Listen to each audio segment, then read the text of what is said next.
السلام علیکم ورحمۃ اللہ وبرکاتہ۔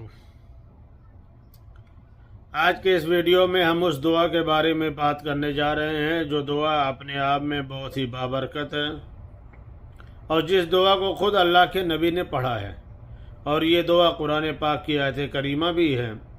ایک انسان کی زندگی میں دکھ، پریشانی، رنج و غم، مصیبت اور بیماریاں لگی رہتی ہیں، اور یہ ہر کسی کی زندگی میں ہوتا ہے۔ تو اگر پریشانیاں ایسی ہیں کہ آپ کو پریشانیوں سے آپ نکل نہیں پا رہے ہیں، رنج و غم سے نجات نہیں مل رہا ہے آپ کو، تو آپ اس دعا کو پڑھیں، اس دعا کا ورد کریں، رب کی ذات پہ توکل کر کے انشاءاللہ تعالی پریشانیوں سے آپ کو نجات ملے گا۔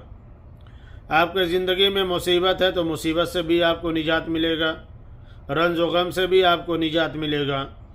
اور اگر آپ کسی ایسی بیماری میں مبتلا ہیں کہ جس بیماری کا علاج آپ کرا رہے ہیں لیکن آپ کو شفا نہیں مل رہا ہے، آپ ٹھیک نہیں ہو رہے ہیں، صحت مند نہیں ہو رہے ہیں، اس بیماری کو لے کر آپ فکر مند ہیں، تو آپ آج کے اس بتائے ہوئے دعا کو آپ اپنی زندگی میں لائیے، عمل کیجئے، اس نیت سے ساتھ کہ اللہ تعالیٰ آپ کو اس بیماری سے شفا دے۔ انشاءاللہ تعالیٰ آپ چند دنوں میں دیکھیں گے کہ وہ بیماری آپ سے دور ہوتی ہوئی نظر آئے گی۔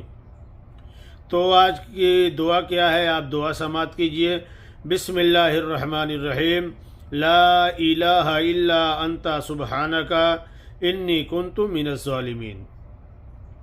یہ دعا ہے، اس کے پڑھنے کا طریقہ یہ ہے کہ آپ اول آخر درود پاک پڑھیں اور 101 مرتبہ اس دعا کو پڑھیں، روزانہ پابندی کے ساتھ پڑھیے۔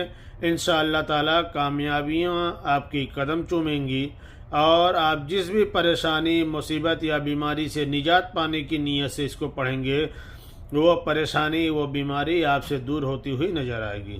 تو آپ لوگوں سے گزارش یہ ہے کہ آپ لوگ آج کے اس ویڈیو کو، اس قرآنی آیت کریمہ کو لوگوں تک پہنچائیے، تاکہ آپ کی وجہ سے اور لوگ بھی اس سے فائدہ حاصل کر سکیں، ان کی بھی زندگی میں خوشیاں واپس لوٹیں۔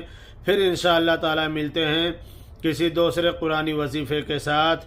السلام علیکم۔ پروردگار عالم کی بارگاہ میں دعا ہے مولا ہم تمام لوگوں کو اپنے حفظ و امان میں رکھے۔ اللہ حافظ۔